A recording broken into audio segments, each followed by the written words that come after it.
think if I look at my parents, they've shown us unconditional love and support. So they've always tried to help us make the most of every opportunity, but they haven't put the pressure on us to grab that opportunity. There were times when, like, I was at high school in Narracourt and I had this opportunity to become a boarder in year 10, and that was really scary, and my parents probably had to give me a bit of a nudge to do that, and I'm so grateful I did. So there have been times when they've, encouraged me in a particular direction, but on the sporting front, it's more just they're like, oh, you've made the team to compete here. We're going to go there and cheer for you. But they're not. They're saying, have you done your training? What are your splits? They really keep right out of that.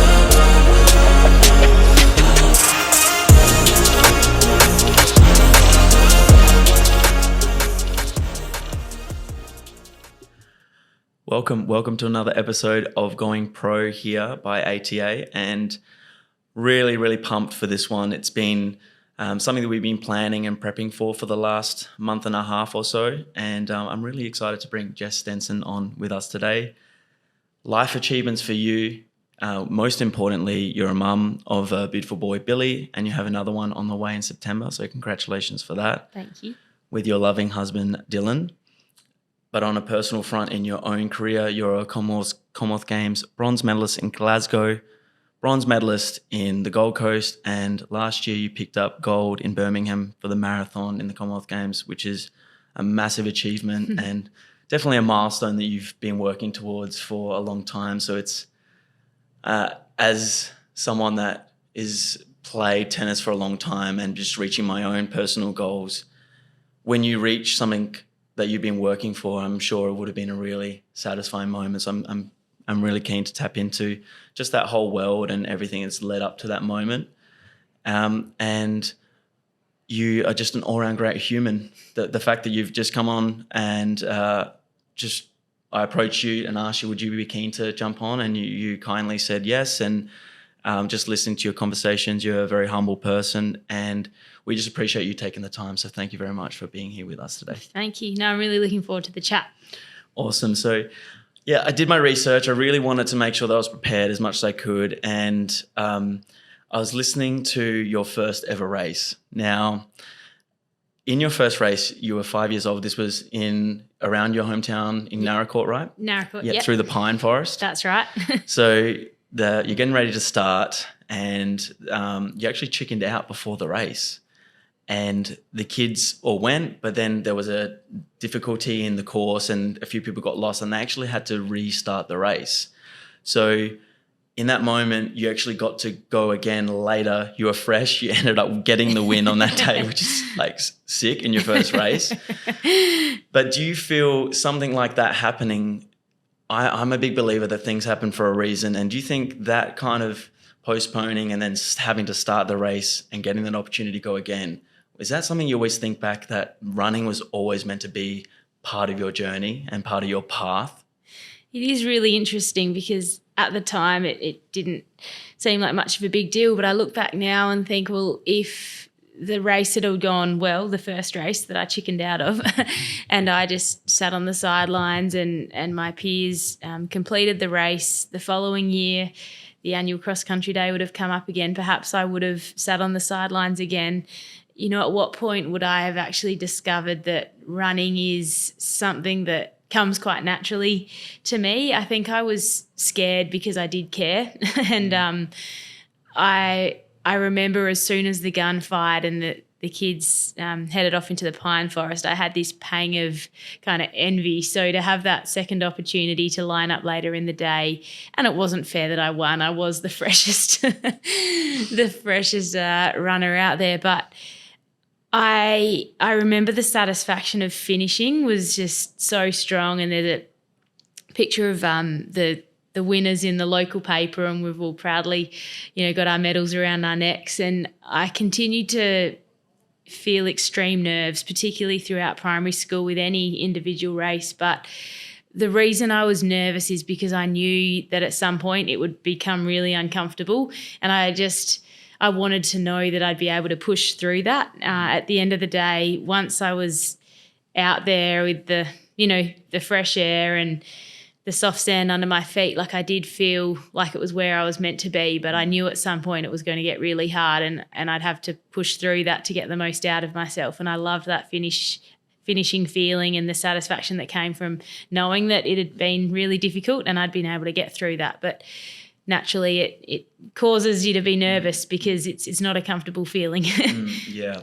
And the fact that you voluntarily keep facing that, I think you build a lot of resilience over time. And do you look back at that experience and then following experiences after as a reminder that you can keep on doing it and you want to just keep on doing it regardless because you enjoy the feeling of being out there? Yeah, it's a funny one because I played a lot of team sports growing up and I didn't feel the nerves so much with those. It was all excitement and that was satisfying in a different way. So I sort of had this strange relationship with running where I didn't enjoy the build up but had a real high afterwards. And then there were the team sports where it was all sort of fun the whole way through. So growing up, I probably thought that I wanted to pursue a team sport like netball and, the Adelaide Thunderbirds. That was sort of my ultimate goal, to make a team like that. Mm-hmm. And running, I think, taught me a lot about myself and was giving me opportunities to travel and to meet new people. But I just wasn't sure if it was something I'd want to do forever because I did put so much pressure on myself as a youngster and didn't know whether I'd prepared well. That's the difference between now and then. Now I line up and I know I've prepared as well as I possibly could have. But back then I was always thinking, I wonder if the others have done more than me. And yeah. It's really interesting that way because tennis and running are very, I guess, similar in the individual nature, but different in so many other ways. I mean, I step out onto the tennis court for a match and I know that I'm going to have mental challenges, but I don't know, I feel like I'm not going to have that physical pain that you're going to get through running. And I had a short stint when I was younger doing little athletics. I did that for a bunch of years with my sister. And there was always that feeling before a 1500 that was just like, I don't want to do this, but I want to do this and it's going to hurt and it's going to suck. And you got to really push through that. And there's something about that feeling that gives you a really satisfying, I guess, overall feeling afterwards that you go, wow, like that sucked in a way and I kind of enjoyed it. But this feeling afterwards is really a good one. And is that something that's just you started to embrace and when did you start embracing that feeling of like, I'm going to hurt, but I kind of want to enjoy that feeling? It probably wasn't until I started running marathons. I think in so many aspects of life, you can apply that, I guess, principle that challenges do make the end result sweeter, whether it be, you've got a big event coming up and there's an injury challenge or some other hurdles, and then when that event finally takes place, like it's just so rewarding to get through it. If there's been a bit of a bumpy lead up, if everything goes smoothly, you don't quite get that same feeling. So in the marathon, it is going to hurt, probably whether you're running fast or not. It's just the nature of the game. You've got to cover a certain distance, and if it takes 6 hours, it's going to hurt for different reasons to if it takes 2.5 hours. So I would say my very first marathon, I was a bit scared of it, but I was so ready to embrace that pain. And now I've run 14, I think, and they've all been so painful in different ways, but I've learnt more and more strategies over the years to embrace it and to line up feeling relaxed about, the idea that it is going to hurt, because I know I've got a lot of different strategies that I can pull out when I need. Absolutely. You would have just got a data bank of experience just to tap into from all of those 14 to go like, oh, this happens, I can handle it here. And then you can, I guess, just manage yourself a lot better along just like the next one that comes. So is there one that really stands out as the most challenging and why? I'd say the Gold Coast Commonwealth Games in 2018 stand out as the hardest marathon that I've ever run. It was probably what I'd consider my best ever build up. So I didn't have any injuries in the lead up. I I actually went to Carrickawlinga in South Australia for a few weeks and was sleeping in an altitude tent there and just ticking off my training. And aside from 1 or 2 sessions that didn't quite go to plan in the weeks leading up, I'd say it was a pretty flawless prep of, really high mileage, which on reflection now, that's not my marker of a successful build-up. But back then, hitting the 180K weeks consistently was that's huge. was sort of gave me a lot of confidence. Yeah. And it was going to be a pretty warm day on the Gold Coast. We knew that. We knew the field would probably go out somewhat conservatively, and my coach was encouraging me just to sit back, conserve my energy and really kick down in the final 10 kilometres. But I didn't really back my speed against the other women in the race. So when the gun fired, the race was going very conservative. Well, the pace was very conservative, and I became a bit impatient and started to push the pace earlier. My fueling and hydration wasn't quite going to plan. My guts were feeling a bit disrupted. And so I think at the turnaround point at 21 Ks, that's when the rest of the field or 4 of the other girls caught me, and we were running together to about 35 Ks. And then I just remember feeling the emptiest I've ever felt in a race, and it's in front of a home crowd. I felt like I did have a bit of the weight of the country on me. Having won that bronze medal in Glasgow, I really wanted to win a medal or, do 1 or 2 better at this Games. And so it was difficult to stay composed in that moment where I really wondered whether I would actually get to the finish line. But I just had to, one, draw on the energy from the crowd because there were Australians everywhere screaming, and just focus on really simple tasks. And in running, that is just relax your shoulders, keep the breathing as controlled as possible, get one foot in front of the other. I was doing some visualization, imagining Max Stevens, who was one of my main training partners in the build-up. I was picturing him just ahead and saying, stick to his shoulder, and doing whatever I could, and eventually got into the bronze position and was able to hold that. But when I crossed the line, I felt really unwell and knew that I'd absolutely gone to the depths of my limits that day, and came away with a lot of, I guess, a new awareness and appreciation of how strong the mind can be, because physically I didn't trust that I was going to get there. Yeah. So my question is, you were digging deep there in that well. Where were you going mentally? You talked about visualization, but what were some of the things that you were doing mentally to just get yourself through in a moment like that when you're in absolute agony and pain? So there were some sections of the course where there weren't many people, and I would sort of look ahead up the road and I could see Lisa Waitman from Australia, and I was sort of looking at her feet, and then, my mind would say, you've just got to stop, and you'd be like, okay, just get to that next tree or sign. And then there was a sort of steady incline with just, 20 people deep. The noise was insane, and there were so many people cheering on one side of the road, and it was a bit shadier on that side. So I sort of ran to the side of the road. I was probably only a metre from the spectators, just almost looking into their eyes and pleading, like, help me. But I remember just trying to get the energy from the crowd, and rather than running in the middle of the road, was really hugging the edge and just using every bit of that support I could. For sure. Just like tapping into that crowd energy would have been, I guess, one way to almost like absorb that energy from them. This is just a quick note on our podcast sponsor. This podcast would not be possible without the support from 4RT. They are a creative house that helps businesses with their advertising, marketing, and content needs. If your business has a story to tell, then these guys can really help you with that story. And through ATA, they've helped us massively, and we trust these guys dearly, and we feel like they're the best in the business. So they could add a lot of value to your marketing and advertising needs. So what did you learn? What did you learn from that? Because I feel you learn massive things from those super challenging experiences. One, I guess, painful experience that I had on court was the very first time that I played in a professional men's event, and I wasn't expecting to play. I got the call up late to be in the qualifying for a challenger event, and it was my very first time with umpire and bowl kids. And I prepared, like you said, with Gold Coast, you prepare so well. I thought I did the best preparation.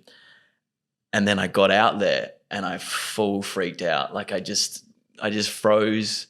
So many people there watching, people I knew, and then just the feeling of having an umpire and ball kid, this new unfamiliar territory. And I just remember how almost like embarrassed and how I guess I didn't enjoy that experience at all. But from that experience, everything got better after that. I learned so much about myself. I started to do a lot better in the local tournaments here. I started training harder. I started preparing better. And I felt like that was a real catalyst of growth. So from an experience like that, where you feel like you prepared so well, you did everything you could, and then you had an experience like that, what did you really learn about yourself, and how did you change things moving forward? Well, there are a few technical things. I acknowledged that I didn't pay as much attention to my hydration and fueling strategy as I should have in the lead up or in the race. And then my coach obviously had a plan and I didn't fully believe in it. And I think it's so important to be on the same page there.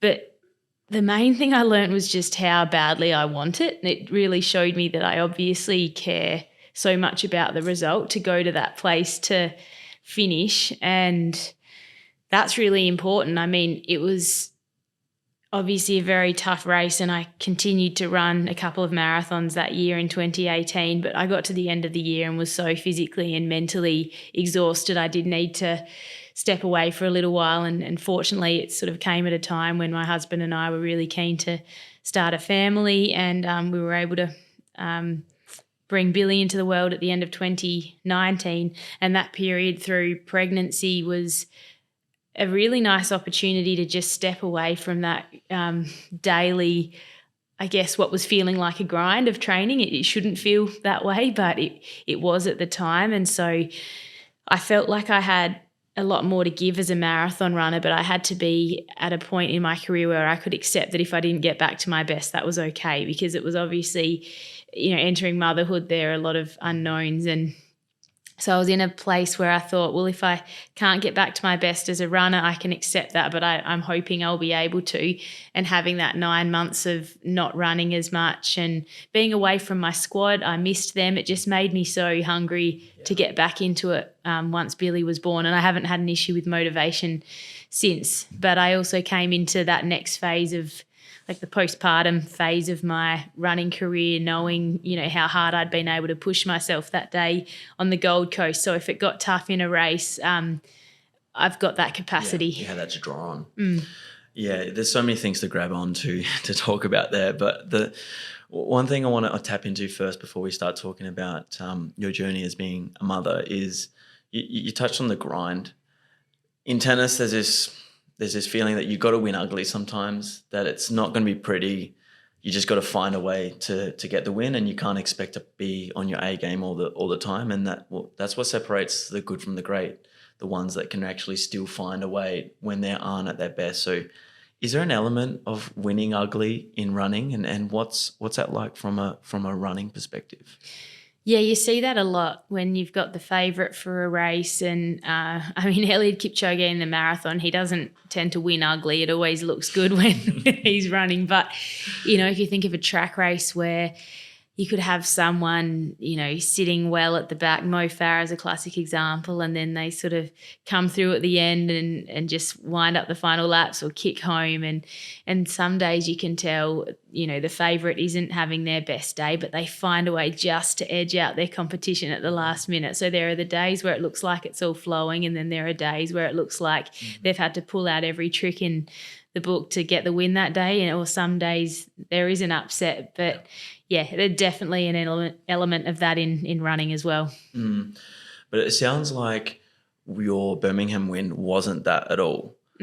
Just from listening from your experience, you spoke about just that mental zone that you were in and on that day being the best you've ever felt. And is that the ideal zone you were in? And can you explain what it was like to be in that zone and what you thought came together for you to actually be in that zone? So I ran my first marathon as a mum 2 years after giving birth because COVID disruptions meant that a lot of races were cancelled, and I was planning to run one actually about 7 months after giving birth to try and qualify for the Olympics. That didn't happen, and so I ended up running in Perth at the end of 2021, and I ran a PB that day, and it hadn't been a smooth build. I'd had a bit of a bone stress injury that meant I was doing a lot of cross training and my typical long runs that really give me confidence before a marathon. I was kind of blending cross training and running. So to run a PB off that when things went comparatively smoother in the build up to Gold Coast, that gave me confidence that I was in PB shape. I did have a half marathon a month before the Birmingham Games that didn't go well. I had breathing difficulties. It really knocked my confidence, and I had a chat to my sports psychologist, I think it was a week before the marathon in Birmingham, and that was really valuable. We just spoke about some strategies I could use if those breathing challenges kicked in again based on my experience and what I thought I needed to do to settle it. We'd also had COVID 2 weeks earlier. We caught it on the plane flying to Europe because we prepared in Switzerland prior to the game. So that a few little things like that could have thrown me, but instead it was almost just like, oh, well, let's just do the best with the situation we've got. And at the end of the day, I have to enjoy this because it's a huge privilege to be back running for Australia. So despite those little hiccups, when I lined up, I felt really excited about the opportunity rather than daunted by it. Yes. And I wasn't attached to that, I've got to win a gold medal like I was in 2018. It was more just let's follow the plan and see how this race plays out. Yeah, I guess like more just grateful for the opportunity, no expectation on yourself, and then let's just stick to the plan and see what happens. I feel like when a few things like that come together, you can actually get in those zones without being too attached to the outcome, and then maybe the outcome almost takes care of itself in a way. And if the outcome is looking to be favourable, that just fuels your excitement throughout the race. And I had a 10K race for maybe 3 or so months before the marathon that was a personal best, and so that gave me that confidence in my finishing speed. So when my coach and I discussed the race strategy, I really felt like I was on board with that plan as well, which helped. Yeah, that's awesome. You spoke about 3 key words on another podcast leading into Birmingham. So you said about patience, brave, and strong. So obviously like patience in the marathon, being brave to take the moment, but what was it about strong for you? And do you always, or is it important for you to have mantras or keywords for intentions going to races? It is. I tend to have a theme for each race, like whether it's, I remember a race in 2018, my husband Dylan's coach had recently passed away, and sort of it was running for her that day. And, some days it's just, there's a particular cause or a thing that's going to really just drive it and use it as fuel in a way. That's it. And on this particular day, it's the 2014 Glasgow Commonwealth Games. That was my first games. My coach again, Adam Diddick, had organised a few of the marathon greats throughout Australia to write some messages in a little book, and my coach gave that to the marathon team members. And Rob De Castella had put a few words in there that sort of formed my mantra that day, and this was sort of attached to that. So, brave had been one of those words. So it was my race plan, but it was also, the 3 words that I was just going to play over in my head. And the idea of being patient at the beginning was just, it was a bit of a challenging course. So there were some undulations in the first half and then some really steep hills in the final 5K. So patient early on, conserve your energy, get a feel for, the rest of the field and how the other athletes are finding, the inclines, and nestle into the pack. Don't take too much of the headwind if you don't have to. Make sure you get your fueling right. And then brave was about starting to push the pace a little bit, and that was pretty well from 28Ks onwards, where we had a longer flat section. And I was feeling really good at that point. I felt like I'd conserved as much energy as I possibly could have. Fueling had gone, as well as I could have hoped. And so that's where there was a bit of a breakaway that formed. And then by the time we got to the final 5-7 Ks of hills, it was just myself and a Kenyan athlete and a Namibian athlete. And that's where the strong came into it. Mentally strong, that's a given, but for me it was about being physically strong up those hills as well. And as I said earlier, we'd been training in Switzerland beforehand, and that was quite a hilly location. So I'd been practicing on some hills and just had to try to convince myself that, I was the most prepared out there for those hills. Yeah. What an exhilarating moment that would have been when you guys as a breakaway pack just going for it towards the end. How would you describe that feeling on race day when you're close to the finish and you're in a breakaway pack and you're all competing against each other?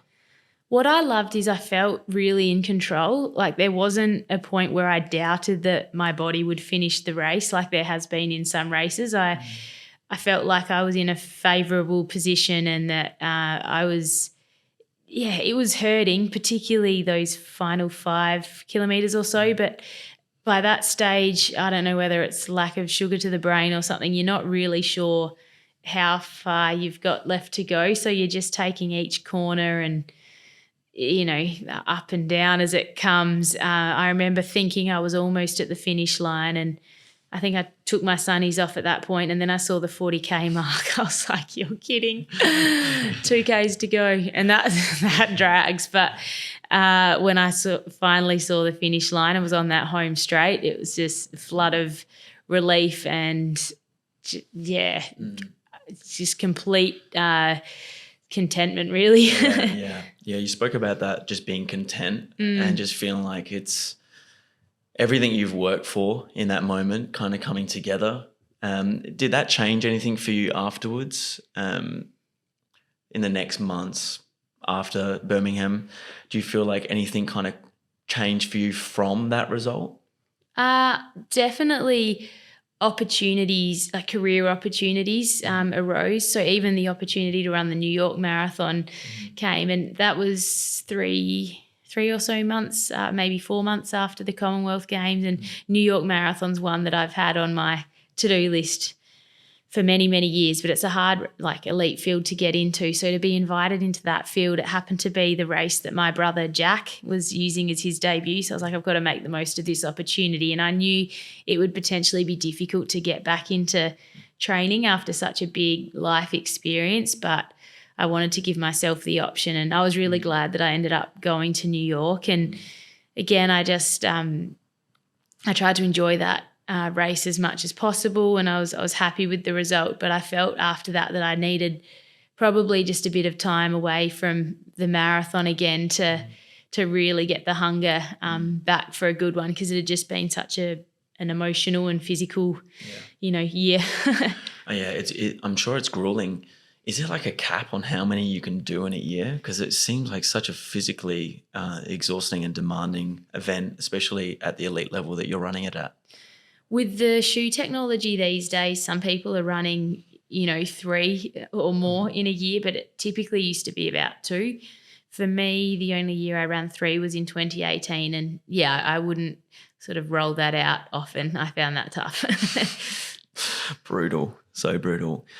I mean, you talked about from that experience winning Birmingham career opportunities with getting into the New York Marathon, but what did you do for like marketing and advertising in terms of the sport? Obviously, you guys don't earn a huge amount of money, and I don't know what needs to be done. I'm ignorant to know what would need to change for that what would need to happen for that to change in the sport. But is that something you think about, how to market yourself as an athlete? Do you try to seek out opportunities? What do you do? Are you trying to make money from running as well? Or is it more just about the passion and the love? Well, if I go back to 2010, when I graduated as a physiotherapist and started working at Flex Clinic in Kensington, and had a really supportive employer, Scott Smith, who understood that my running training was really important. So my hours sort of worked in around that. And as the years went on, I sort of made my first Australian half marathon team. And then in 2012, when I made my first Olympic team, that's when opportunities sort of off the back of that came to speak at schools. And I had my first little contract, I think, with a shoe company, but really it was early 2013 when I signed a proper contract. But even then, it's not an amount of money that you'd be able to live off. So my physio income was still really important.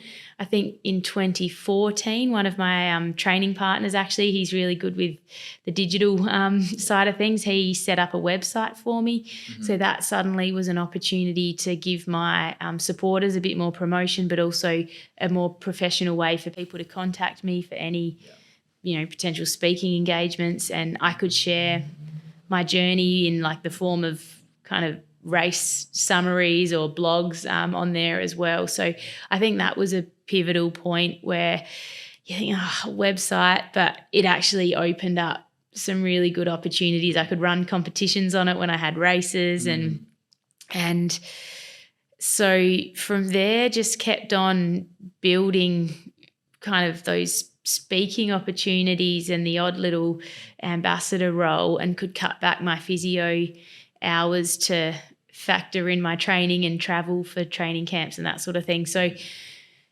I'd say it was maybe 2017 or after the Rio Olympics in 2016. My contract was a little bit better, and then my Athletics Australia support was also increased slightly because I'd performed at the World Champs. So, yeah, it's the support from the governing sporting body, Athletics Australia, is all based on how you're likely to perform at the next major championship.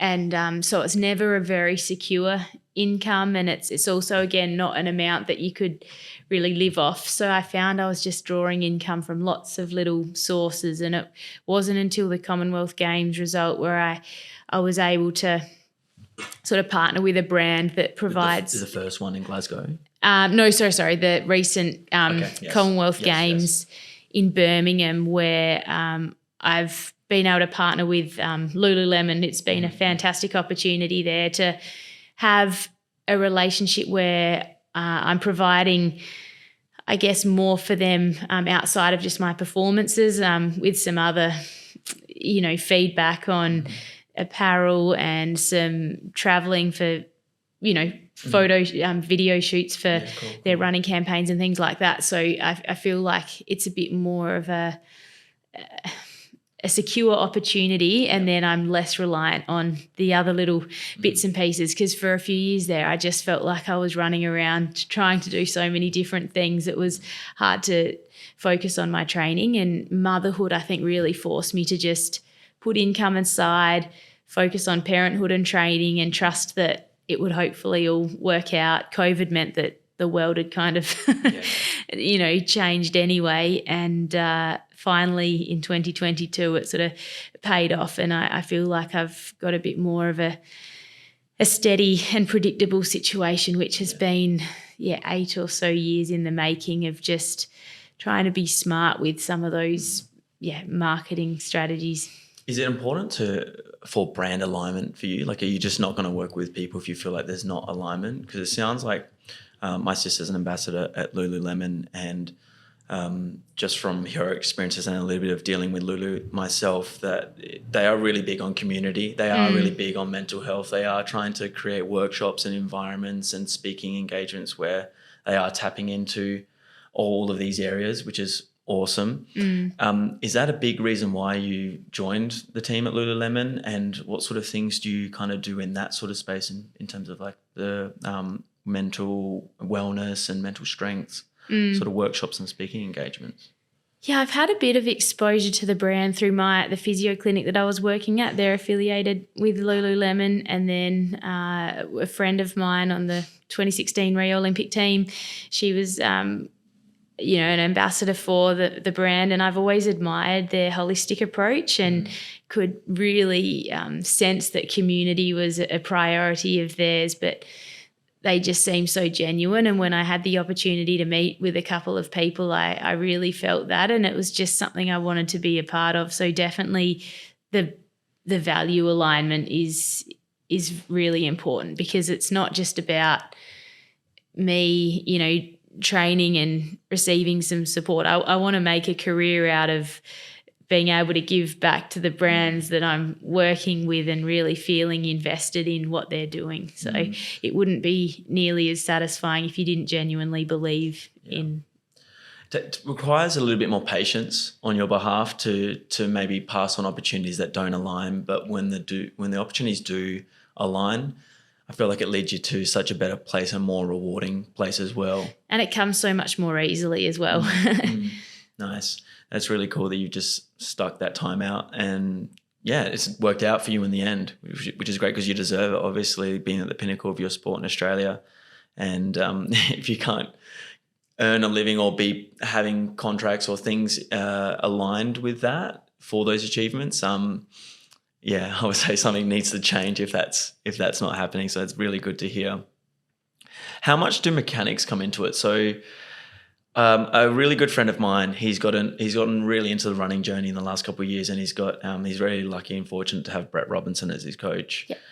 And his times are he's just shaving times off all the time, and he's focusing on the half marathon, and he's getting some really, really incredible times for the amount, for how long he's been on the running journey. Mm-hmm. And I was just asking him, like, do you guys really focus on mechanics and your form to go to? And he said, no, it's just really about like the preparation and structuring your weeks and the build up, and just more like hydration strategies, and like you've touched on. But he hasn't really said that they've focused on mechanics. So how important is it, like your running mechanics? Does it play a massive role, and when should you actually maybe focus on it more? Yeah, we do have access through the South Australian Sports Institute to a biomechanist, and I know some of the race walkers, definitely technique's important, because as soon as you're not getting that right, you can get disqualified. For runners, one thing I read quite early in my physio career, it was something by Steve Magnus over in the States, is that endurance runners develop the most efficient way to move through running. So the more you run, your body will find its path of the least resistance. I think for sprinters, technique definitely comes more into play, and that's an emphasis in their training, block starts and your arm swing, your gait width, for distance runners, it is about being efficient, and some people's most efficient stride doesn't necessarily look all that pretty, but it works for them. And if you try too hard to change it, because we're spending so much time running, you can, load an area that the body's not used to having loaded, and it can lead to injury. So unless you've got problems, it's probably not something you want to meddle with. But certainly there have been times in my career where I've had a particular injury and I've just tried to tweak things a little bit. But footwear is quite an important thing to consider, and that can impact your technique. Was it particular movement patterns that were causing injuries that you had to change and adapt your style? Yeah, particularly if you have a restriction somewhere. So with my thoracic rotation, when I get blocked in one direction, that sort of trickles down the chain and affects my, pelvic movement torsion, and then, it can lead to internal rotation somewhere, or, there are little areas of the body where if there's a block or a restriction of movement, that can probably impact your biomechanics, and then you're loading up different areas. So it's not always about going out and doing drills and improving your biomechanics. It's about seeing your, physio or whoever your health provider is too, just to make sure that you're actually moving freely. Because sometimes you wouldn't even realise that you're blocked in an area, and then you're loading your weight in a way that's not efficient, and you might get weeks or even a month into doing that and you feel like, oh my God, I'm in a lot of pain right now, and you got an onset of a pretty serious injury. Yeah, and it depends how far into your career you are. You get to a point where you can really pick up on those little differences because they don't feel right. But if you're early in your running career, you might not feel those subtleties as much. Yeah, and you just want to push through because you're young and Yeah. maybe not as careful. And you think no pain, no gain. Yeah, definitely. Yeah, and that's not going to work out well in the long run, that's for sure. So huge achievements running, obviously, but massive milestone for you being a mum to your firstborn, Billy. And what year was that? November of 2019. 2019. So how did that change things for you? And do you feel like that just really, I guess, drove you or changed things for you to actually have that result in Birmingham? It changed things in a number of ways. I think for one, it provided a sense of fulfillment that meant that I wasn't sort of seeking that as much from my running anymore. So running was just something I did for me that was a bonus. It wasn't, I think prior to becoming a mum, I just felt like I was trying to find something, and then when he was born, it was like, oh, this is it. Like it was amazing. And as I said, I'd been feeling pretty burnt out at the end of 2018, and when I became a mum, I was just feeling a bit of cabin fever early on, and I actually needed to get outdoors just to have a bit of time to myself and some fresh air. And logistically, it's a lot harder. You've got to be really organised and try to, do it when my husband hadn't gone to work yet or when he'd got home from work. But I just really valued that bit of time to myself each day. So running was playing a different purpose in my life early on. And when I got back into more structured training, I was just hungry for it. I think I had nothing to compare to anymore. My times were a lot slower, and I just thought, well, let's build from here and see where I can get to. And just feeling detached from the pressure and expectations was really nice. Yeah. Has that just been something that's carried through where you just don't put any pressure on results and you just love the fact that you get to do it?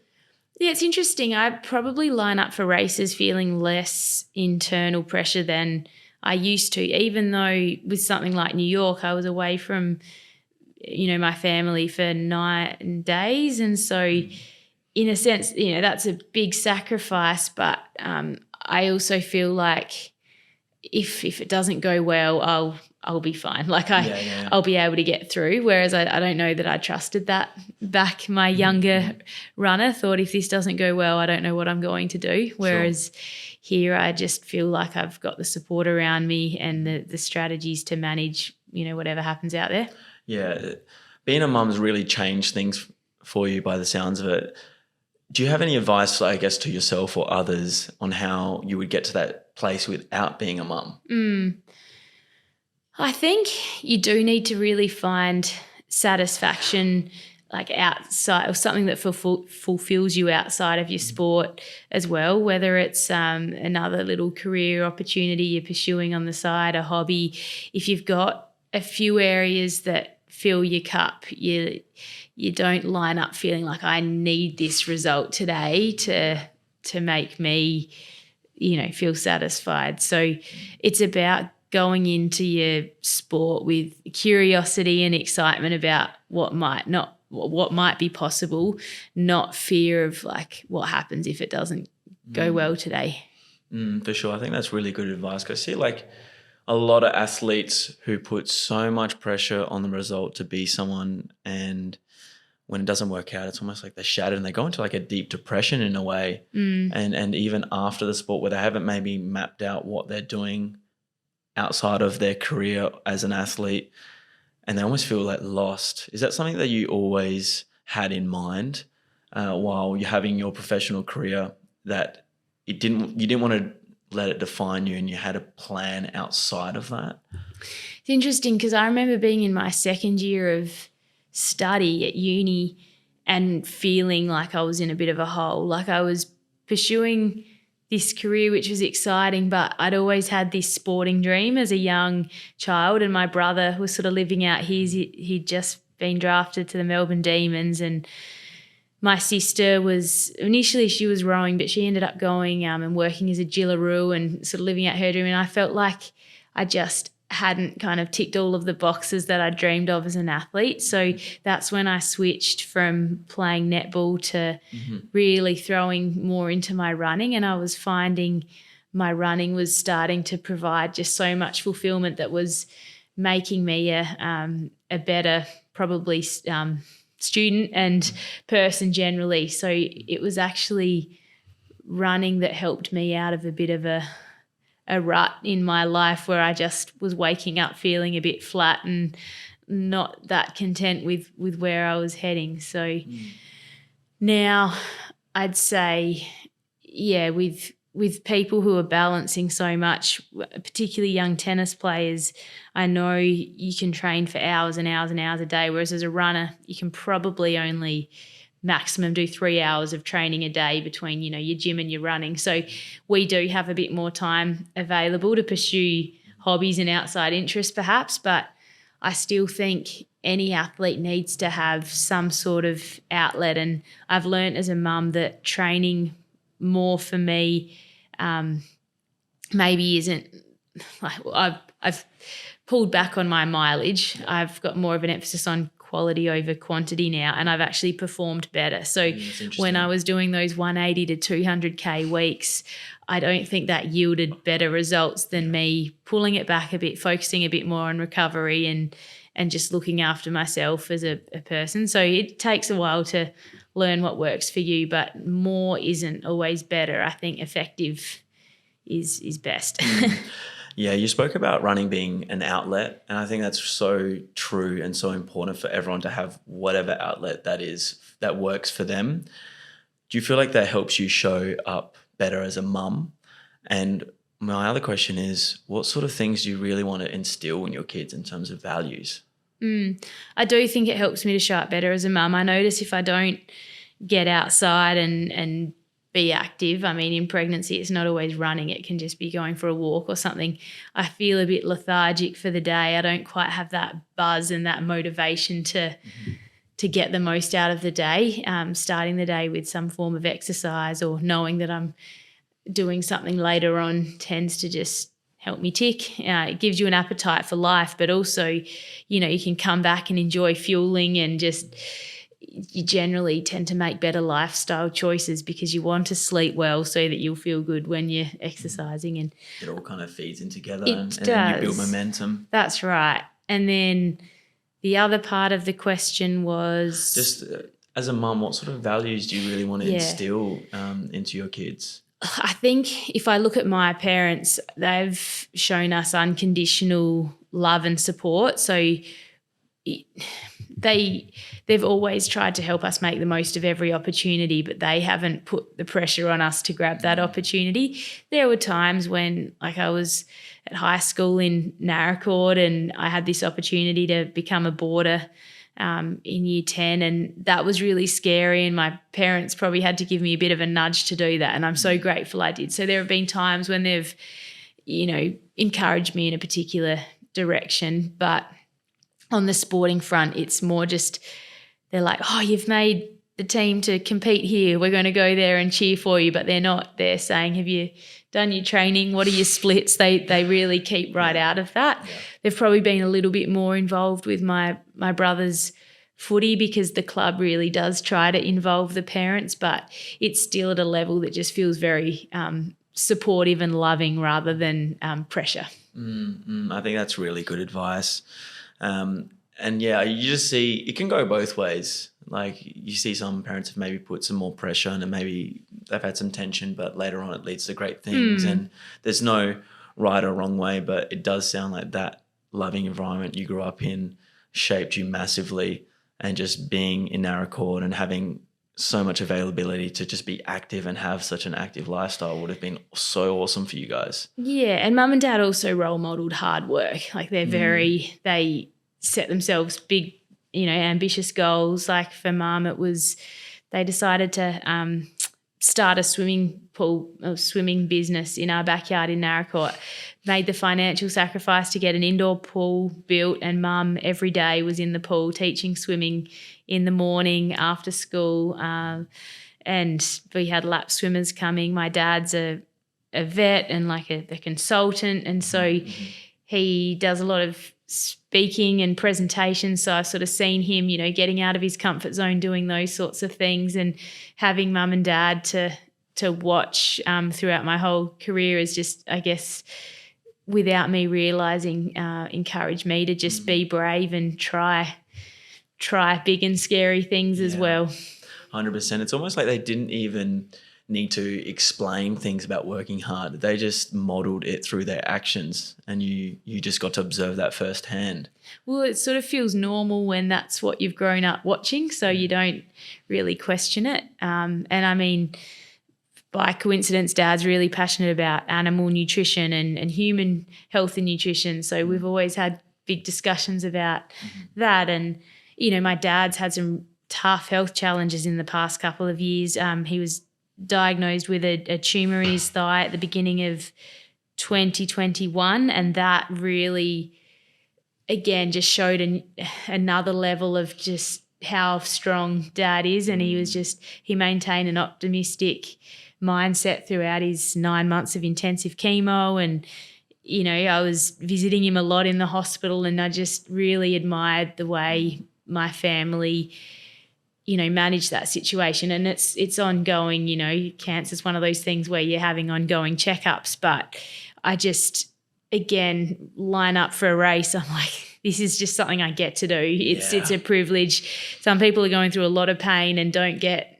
you know, it really just shapes your outlook. Yeah. It's such a beautiful perspective to have. And you've been such an inspiration to so many mums out there, and not just mums, but a lot of people. And I feel like there's so much positive momentum and support for women to really, after pregnancy and after giving birth, to keep chasing their goals and their dreams throughout just like different stages of their life. Does that really drive you? Does that really just get you to show up and just keep doing what you're doing at the highest possible level? I do really love the opportunities to basically see, chat to women, particularly mums, throughout running. You know, the community in South Australia in particular at the moment is just really growing, and there was a women's running event the other day, and that really does just make me tick when you get to speak to other mums or just witness them out there, you know, running with their kids, because as a physio I saw how empowered, you know, running or exercise could make mums who had perhaps been away from, you know, doing anything for themselves as such for quite a while through the early years of motherhood, and then they find something like running, and just I love it when they're like, okay, City Bay this year, that's my goal, and then they tick that off, and then they're like, okay, I think I'm keen to try a half marathon. And so often people think, you know, that's just something I'm going to tick off my list of things to do in life, but then they sort of catch the bug and it becomes this lifelong, you know, provider of satisfaction and new friends. And I think when you feel like you're in control, or you've got sort of that health and ability to build your fitness, it is a really nice feeling. What sort of things are you hearing from these mothers? What are some of the common things that they're talking to you about through, I guess, the inspiration they're receiving from you, but also the struggles that they're experiencing? Yeah, I get questions about anything from strength and conditioning and nutrition to like during pregnancy, about like who do you work with, who do you see to get advice on, you know, how much exercise could be doing. Do you have any guidelines? So I sort of sometimes refer people to the AIS website where there are some guidelines there. And I think as a physio, I sort of feel like I've been able to get some good research-based resources that, you know, I sometimes refer people to, and some good podcasts on the topic. But it's a lot about just that life juggle as well, which is so different for every person. But, you know, talking about how you communicate it with your partner, and how do you actually make it all fit in. So Yeah, there are always lots of different questions out there, but I think the more we can all support each other, Yes. it's just going to keep growing, because there was a point in time when, well, one, women couldn't run marathons, but two, where people were really scared to be active at all during pregnancy, because there just wasn't much literature out there to say what was safe. But slowly there's more and more information coming out. Are you trying to be part of that message to say, like, hey, you can do this, you can still get out and be active through this period of your life? Yeah, for sure. And I think it's so important always to work with your healthcare providers closely. But if there aren't reasons why you can't exercise, it is actually really good for you and your baby. So I'm trying to help to spread that message in a safe way. Yeah, that's awesome. That's really good. What is it about running that you really love? Like, you've spoken about it in different parts of this conversation. Why do you keep coming back for more? I think when I'm running, I feel like it's where I'm meant to be. Like, it's just that movement that comes quite naturally, as opposed to swimming. I'm just thrashing through the water. So it feels flowy to me. I mean, there are obviously days where it's really tough as well, but I know what it feels like to feel good running. I love the way it connects me to others, and you do feel a part of a community. I've love hanging out with my squad and then the wider South Australian and Australian running community. It's created opportunities to travel, meet amazing people, experience big events. And at the end of the day as well, I've always loved nature and the outdoors, and running gives me the opportunity to be out enjoying that, every day if I want to. So the one other thing is probably its simplicity, the way you can be anywhere in the world. You pretty much just need sneakers, ideally some clothes, and you can head out the door and explore. Like, you don't need much, and you can really feel and measure progress if you want to as well. I think that's such a massive draw card, because you saw like a massive increase in people just bike riding in the last 15 years. And I've definitely noticed the last, I would say 5 years, a spike in people getting out, getting on their Strava, mapping their runs, working towards their half marathon and running in their squad. And it just seems like such a liberating experience to share with other people, and the where you can go mentally in those runs and to share it with people and to track that progress is something that is so rewarding.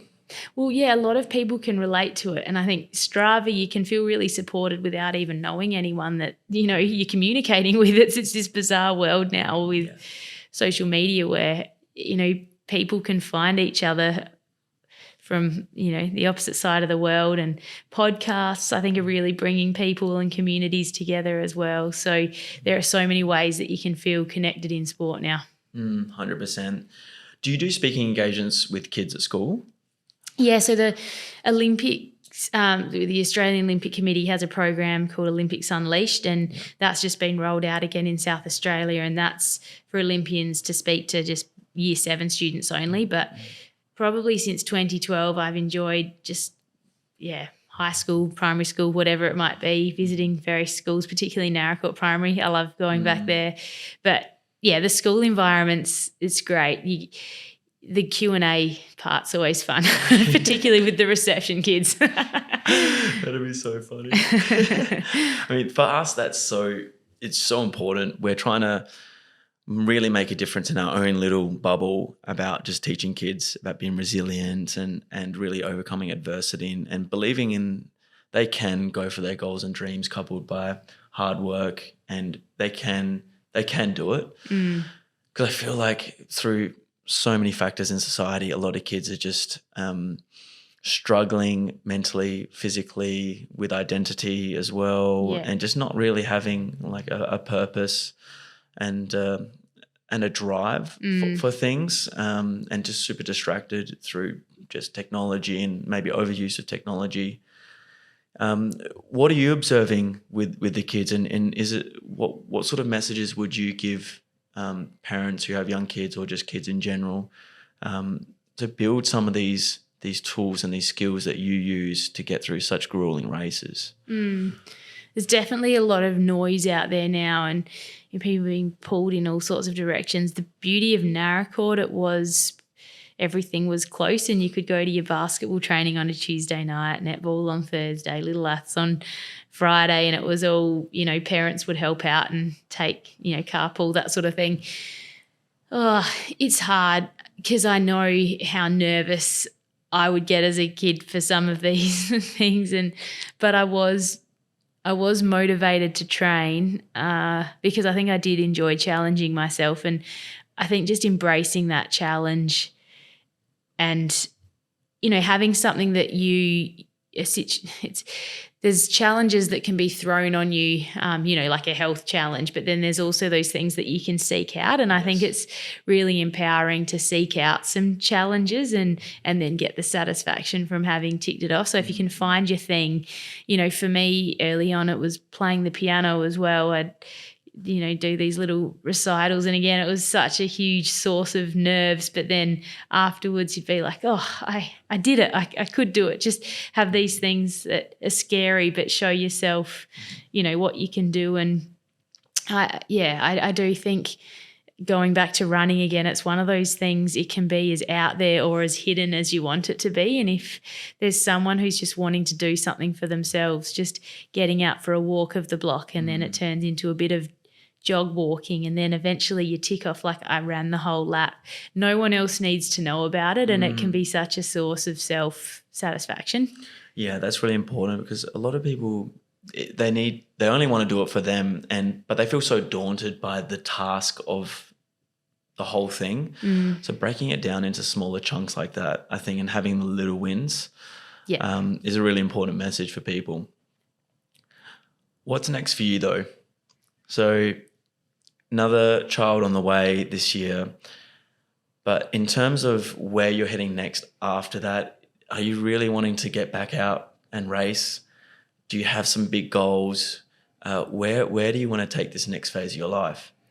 Yeah, I'd really love to run for Australia again. That's what really sets me on fire. Like I love it. And it's something that's hard to put a time frame on, because there are some unknowns with pregnancy and childbirth and the postpartum period where you don't know if your baby's going to sleep, if it's going to feed well. And so I can't say I'm going to run a marathon, 7 months after giving birth. But if I did want to try and qualify for the Paris Olympics, that's what I'd have to do. So I'm not completely ruling that out, but it's, I know that would be a pretty extreme thing to do. So I'm just staying very open-minded at the moment, thinking I'll try to get back set myself up now to be hopefully strong and ready to go for when I've given birth. And if it works out that I can, get out each day for some training, it would involve a lot of cross training as well. And that goal sort of evolves, well, that's great. But if not, down the track, if I can try to earn another green and gold singlet, that would be great. But yeah, family is definitely my priority. And so I've just got to see what feels right. Let's just say everything goes really well and you do end up going to Paris. Is there a place in that field that you would like to be? Obviously, you're at a different stage and you're not putting too much expectation on yourself for result, but is there somewhere at this part of your career with the times that you've run that you would really like to be? Well, like a top 10 at the Olympics would be a huge performance for me. So Paris is meant to be hot and quite hilly, which in a way is, yes, it makes it harder, but it's probably a good thing, because we've got women in the world that can run 2 hours and 14, like a marathon in 2 hours and 14 minutes. And so to get an edge over people who can run, 10 minutes faster, you need a few hurdles, like a few challenges thrown in there. So that's where tough conditions can actually play into the favour of others, because tactics become a much bigger part of it. Awesome. Well, we appreciate this so much. I've been loving everything I'm hearing. I love how you bringing a child into the world has really just opened up so many other doors that maybe you didn't expect. And you're just enjoying the journey and embracing those challenges and not putting too much pressure on yourself. And I think you're in a great place to just enjoy these maybe last races of your life. You don't know how many more marathons you're going to compete in. But you got so many amazing things to look forward to as being a mother and sharing your family with Dylan. So super stoked to have this conversation, and we're really grateful that you took the time out to be with us today, and we just wish you nothing but the best for the future. Thanks, Luke. No, I've really enjoyed today, and keep up the amazing work with the podcast. I think what you're putting out there is really valuable. Awesome. Thanks heaps. Cheers.